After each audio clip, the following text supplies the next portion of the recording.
Morning everyone, hello YouTube, all that sort of stuff, and welcome to another video on the bike that's down there, the Triumph 400 Scrambler, 400X, Scrambler X, whatever you want to call it. Next video. Now the reason I'm making this video is because this has been a talking point on quite a few of the Facebook pages, etc. And that is, let me just move the camera back, you can see the bike there. That is the length of the side stand. The side stand on these bikes as standard, in my opinion, is too long. The bike sits far too upright, and at the ABR festival, which was last weekend, don't know when this video will be out, but it was last weekend for me, I pulled up to a petrol station in the nearest village, and it was on just a gradual slope, and I parked side stand up the slope, if that makes sense. And I literally got off the bike and thought, this is going to fall over, to the point where I moved the bike off the pump when I finished paying by walking around it, holding on to it, and then I had to lean it right away from me to clip the stand up. That's how bad it is. So at that point I went, no, sod this. When I get home, I'm cutting that stand down and making it so that it actually fits. I've got a few things out already in YouTube wanker fashion, all that sort of stuff. So I'm going to go through those now, let you know the tools I'm going to use, the equipment I'm going to use, how I'm going to do it. And then what I'm going to do is I'm going to take a snapshot of the bike. I'm going to set it up on a tripod, take a snapshot of the bike as it stands now, and then a snapshot of the bike when I've finished. And hopefully you should see some sort of difference. So, excuse my camera work, you know what I'm like, press start, press finish, everything in the middle goes in the video. So, old man looks at the camera, let's pause this, and I'll show you the rest of my kit. Let's start off with the tools you're going to need. You will need two 17mm spanners, because there is a nut and bolt that holds the side stand on. Now, I put 17 on because it looked a little bit smaller, and the 17's a little bit loose. So I grabbed the 16, 16 doesn't fit. So it's one of those sizes that's it's just a little bit sloppy, but hey ho, 17s will do. You'll need spanners because you won't get a socket on. You'll see that when I get to it. Now this is my old motocross exhaust spring puller. I don't think that's going to be man enough to get the springs on the side stand.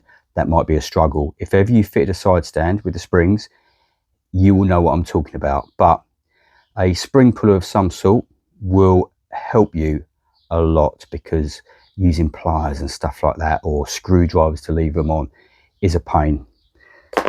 Puller. A way of getting the bike upright, I might use that jack, I might not. I might just put a strap around the front brake and lean it up against that racking. Jury's out on that one. I'll have a bit of a play. You will need a welder of some sorts. Now this is a very old gasless MIG. Do you know what? It's done me proud over the years. I've done a lot of things with this, including welding up frames and stuff like that. It's not the easiest of things to work with. A gas MIG. You can put gas on this, but I can't be arsed. A gas MIG would be better, but I use fluxed core wire, and it works. It works for me, but I'm not a welder. I will say that straight off. Welders are very skilled people. I'm not a welder. I'm a guy that can stick things together that then don't come apart.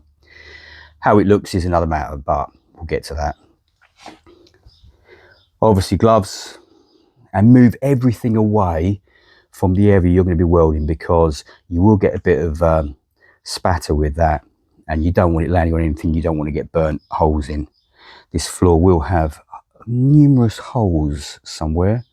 Anyway, bit of tape and a Sharpie to just really mark the stand up to get it flat and level, if you know what I mean.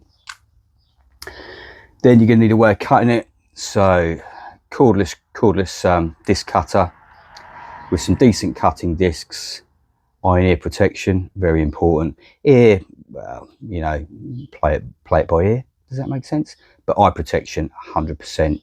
You only get two of those. You only get two of your ears, but eye protection. And a grinding and a flapper disc. It's a very well worn flapper disc, but it will tart it up a little bit, and then a bit of paint. Ideally you'd want to paint the whole thing, but I'm probably just going to touch up around the bottom of it to just make it look a bit tidier. So that's the plan for today. Let me just swap this back round, bear with me. There we go, we're back. So that's the plan for today. What I'm going to do now is get everything set up. I've got a tripod, YouTube wanker. Get everything set up.